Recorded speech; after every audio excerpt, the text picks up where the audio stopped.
Pessoal, bom dia, boa tarde, boa noite, independente do horário que você assistir esse vídeo. Vamos lá a mais uma aula da disciplina Introdução à Enfermagem do curso técnico em enfermagem do Instituto São Miguel. Quem tá falando é a professora Eliane, e a nossa disciplina é uma disciplina contínua, né? Então, hoje nós vamos falar sobre as necessidades humanas básicas e vamos iniciar os sinais vitais, né? Que é algo aí que a enfermagem faz, gente. Acho que todo dia, o dia inteiro, o tempo todo, que é aferir sinais vitais. Nós vamos começar hoje com pulso e temperatura, mas nós vamos aprender todos, né? Aferição de glicemia, de pressão arterial, de oximetria.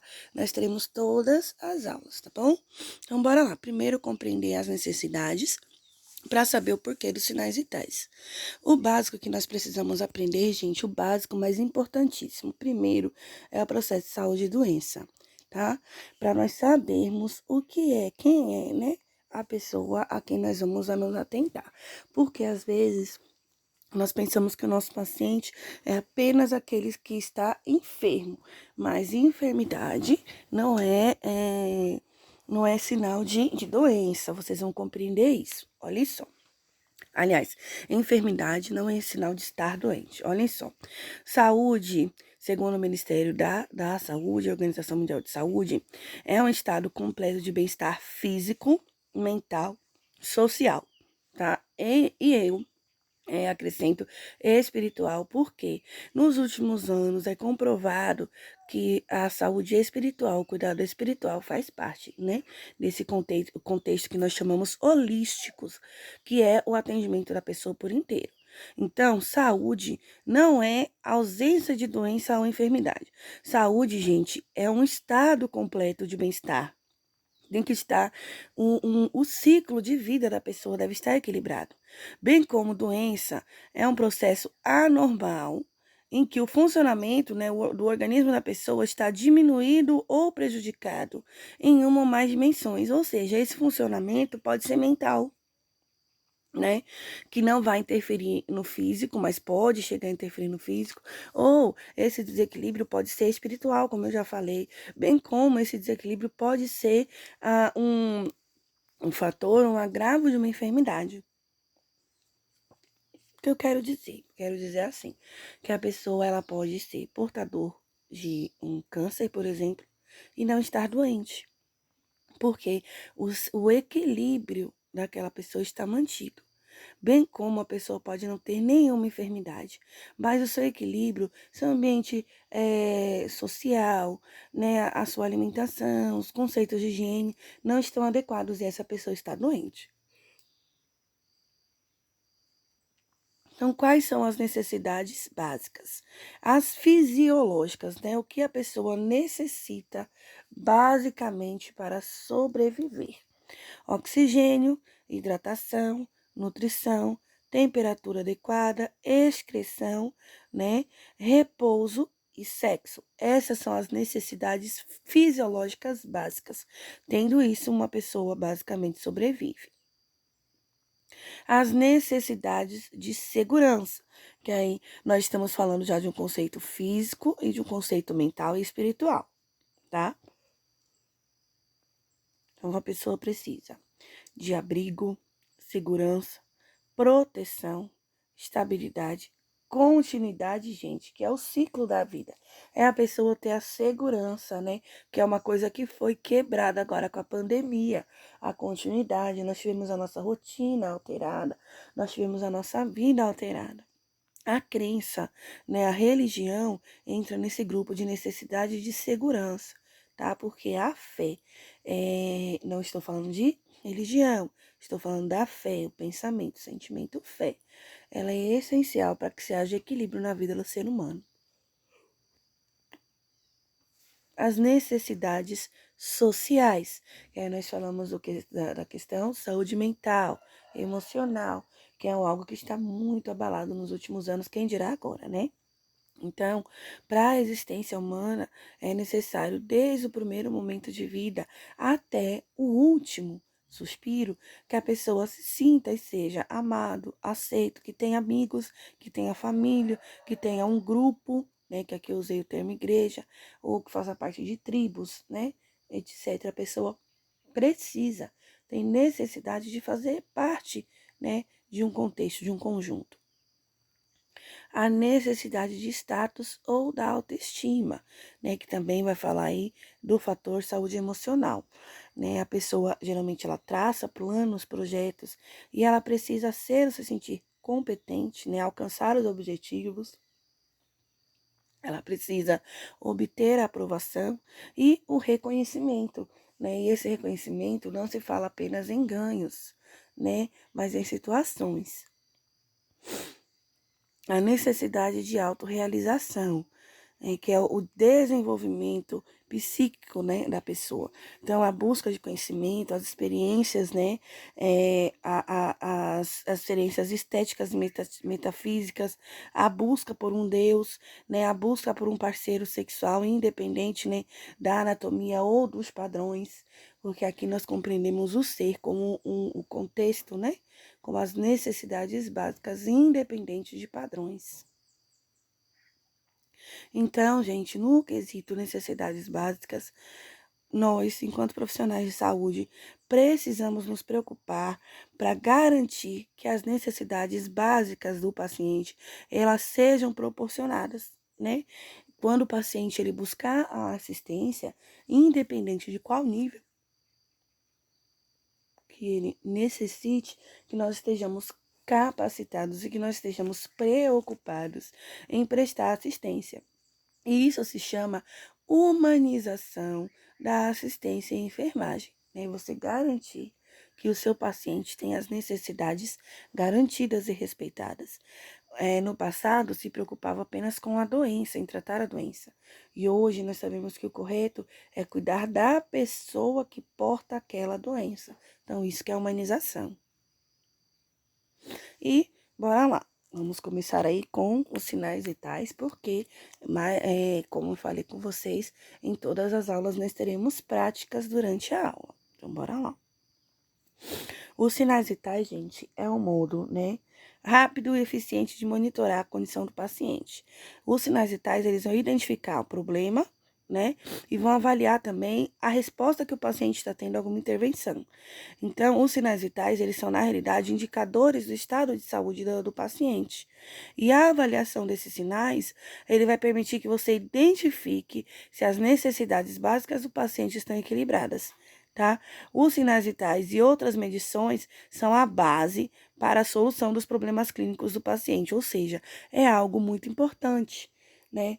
Às vezes nós só nos atentamos às coisas grandes, né? Nós focamos o nosso olhar em algo que nós julgamos importante e deixamos de atentar que aferir o sinal vital o início do tratamento é o que pode evitar a pessoa de ter um AVC, por exemplo. Porque se você souber aferir PA de uma pessoa, você vai identificar que ele está no pico hipertensivo e as manobras, né, podem ser tomadas, as manobras profiláticas anti-AVC. Quando que você vai aferir sinal vital? A vida toda, o tempo todo momento, tá? Então, na admissão, em visitas domiciliares, na rotina de enfermagem no hospital, né, para administrar seguir uma prescrição, para administrar a medicação, nos horários padrões de prática de hospital, porque, gente, existe, por exemplo, o médico coloca na prescrição de um paciente sinais vitais de 4 em 4 horas. Então, quer dizer que a cada 4 horas você deve monitorar, ou de 2 em 2 horas, a cada 2 horas você deve monitorar.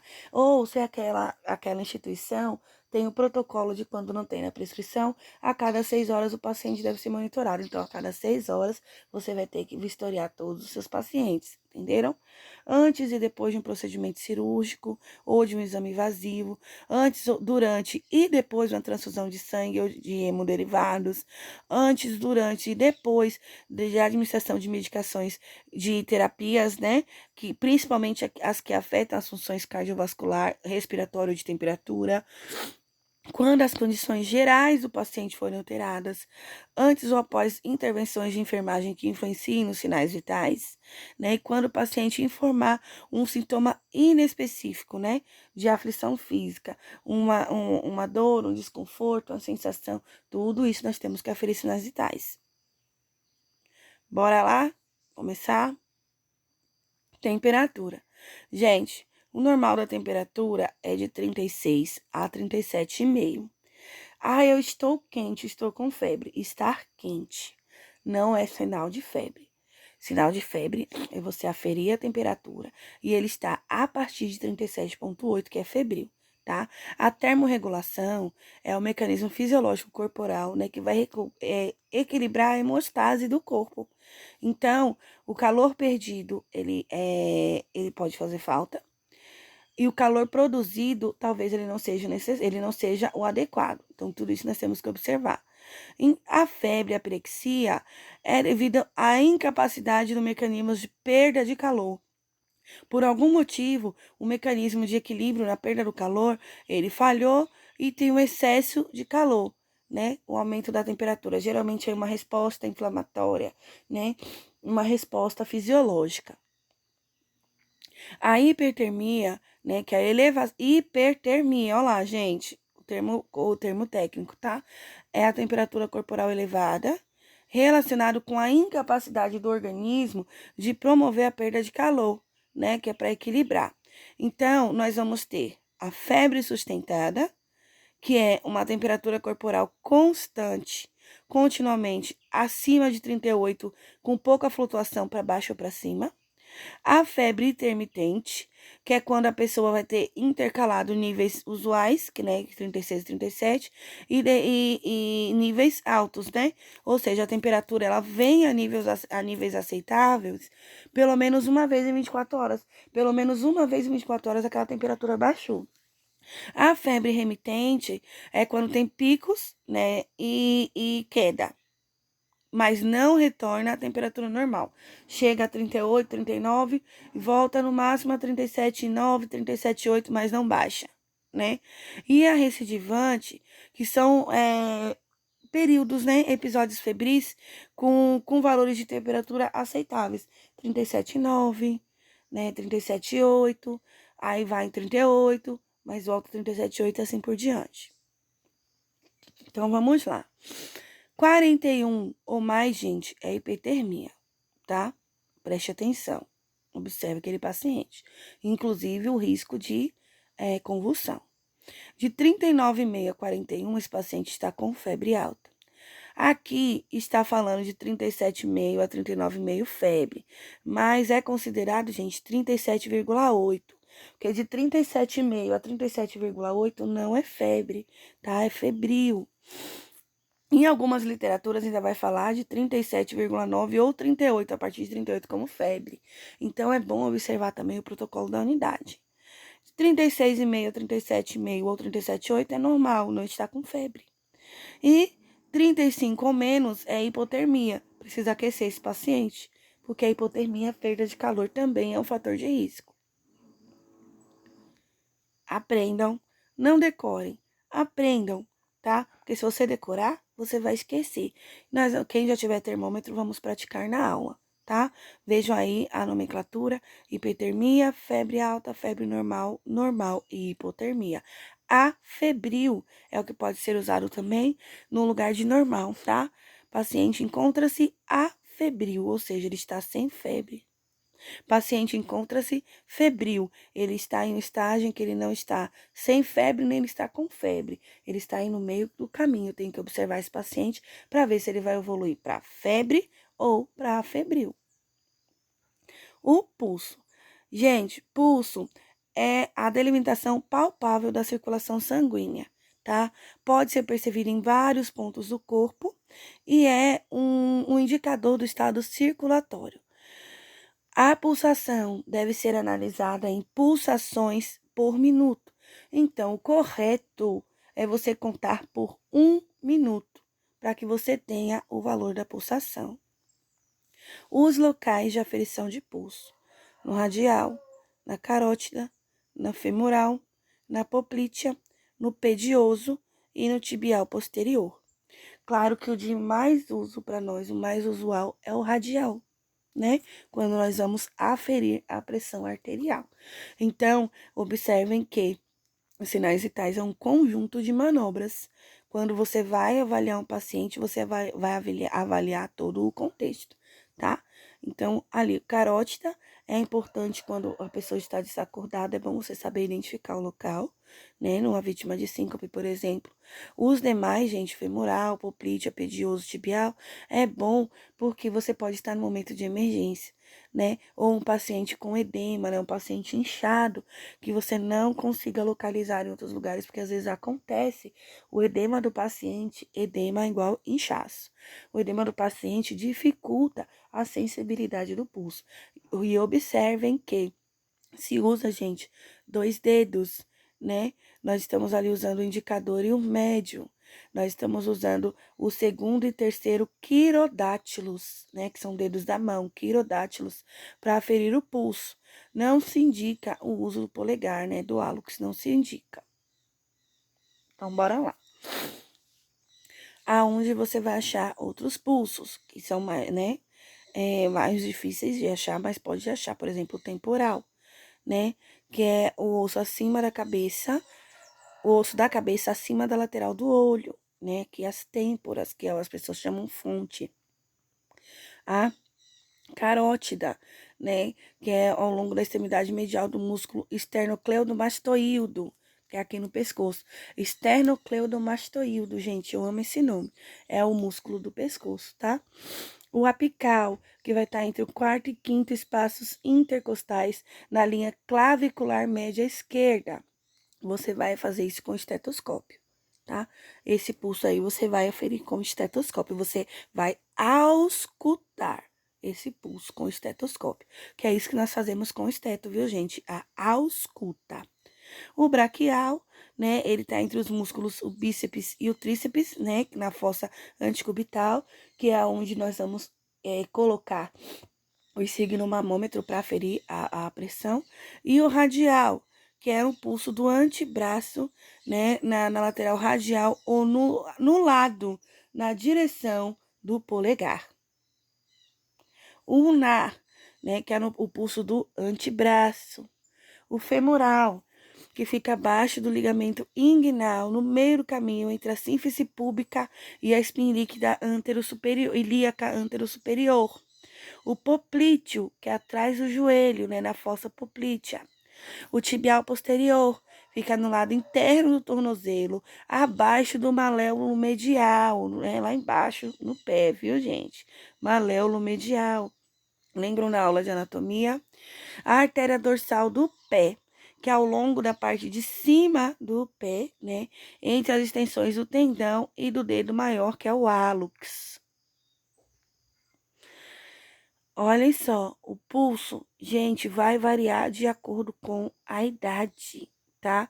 Para lactantes, ele vai ser bem rápido, porque também porque é pequeno, né, gente? Então, o coração bate mais vezes. Ele vai variar entre 120 e 160. Para crianças, de 90 a 140.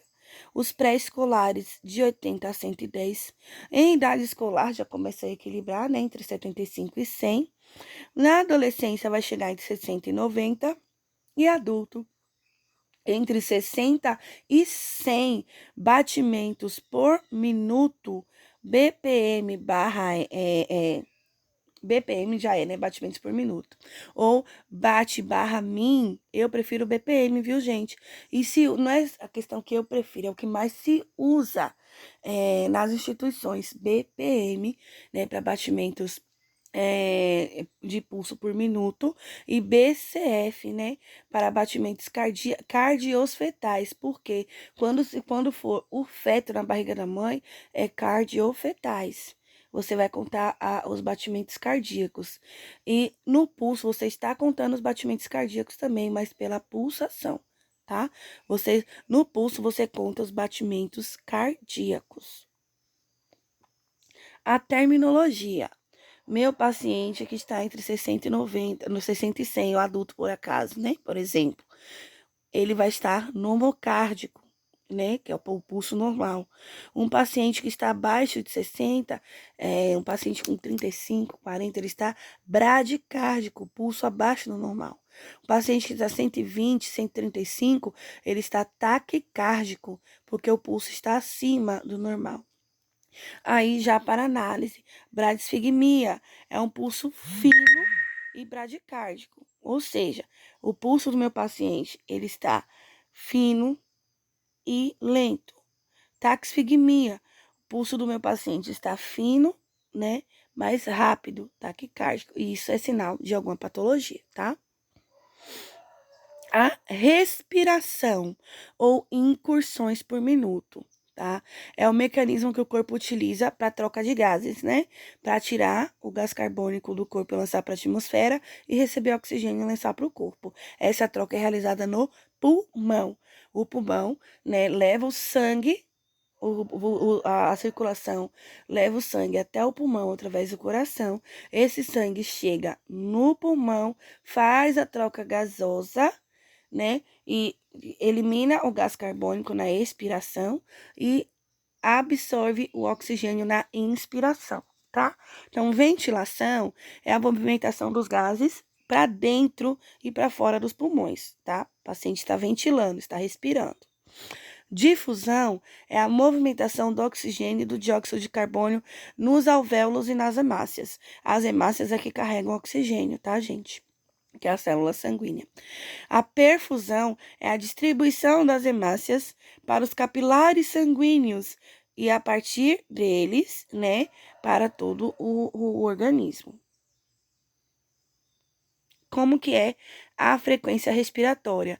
Movimentos por minuto ou incursões por minuto, que eu vou colocar na minha evolução, na minha anotação.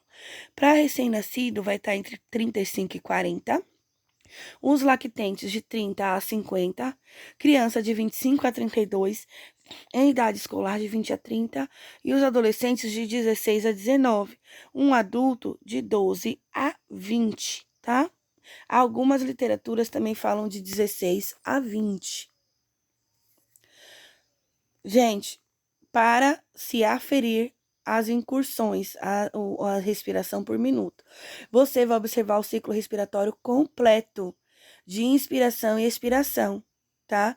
Aí você vai iniciar a contagem e vai contar por 1 minuto, né? 60 segundos, quantas respirações teve. Não fale para a pessoa que você vai contar a respiração, porque ela pode achar que você precisa de ajuda, ele vai começar assim. E não, você vai contar a respiração normal da pessoa, tá? Então, enquanto você vai conversando, e aí, seu José, como passou a noite? Dormiu bem? Aí ele vai contar para você como tá e você vai observar a respiração dele. Inspiração e expiração. Ó. 1, 2. Entenderam? E qual que é a terminologia para respiração? Dispneia, que é um termo que tem sido muito usado hoje, né, em relação ao Covid, que é a dificuldade para respirar. Eupneia, que é o paciente eupneico, ele está respirando normal, né, tá dentro dos padrões ali de 12 a 20 e 16 a 20. Taquipneia é um aumento na frequência respiratória acima de 20. Bradipneia é uma redução abaixo de 12. A apneia é quando não tem os movimentos respiratórios. De vez em quando eu falo para vocês, né? Inspira, expira, apneia, ou seja, prende a respiração um pouco, para de respirar um pouco para relaxar, né? Inspira, expira, apneia, né? A ortopneia, né, ou dispneia em decúbito, é quando a pessoa só consegue respirar sentado ou com elevação do tronco, por algum motivo patológico, ela não consegue respirar em decúbito. Decúbito é deitado, gente. Decúbito dorsal é de barriga para cima. Decúbito ventral é de barriga para baixo, tá? São as posições anatômicas. Espero que vocês lembrem que eu avisei que na disciplina de introdução à enfermagem, nós vamos precisar utilizar o que aprendemos em outras disciplinas. Então, gente, eu aconselho, você ficou alguma dúvida em anatomia, em farmacologia? Volte a estudar as aulas que você assistiu e aproveite que no portal da instituição temos várias aulas de disciplinas. Assistam aulas diferentes do mesmo conteúdo, que você pode adquirir, né, um melhor aquele assunto, absorver melhor, tá bom? Shane Stoke é um tipo de respiração, gente, que vai alterar entre a apneia e a respiração rápida e profunda, tá? E o período de apneia pode durar assim de 3 a 30 segundos. E a Kussmaul, que é a respiração rápida, profunda e trabalhosa, não tem pausa, a pessoa tem dificuldade para respirar e respira muito rápido, profundamente e não descansa. É até cansativo para a pessoa. Certinho, galerinha? Aprendemos hoje 3 sinais vitais. Continuamos na próxima aula. E, é claro, dúvidas, espero que muitas, porque conhecimento gera dúvida. Chama lá no chat que eu aguardo por vocês.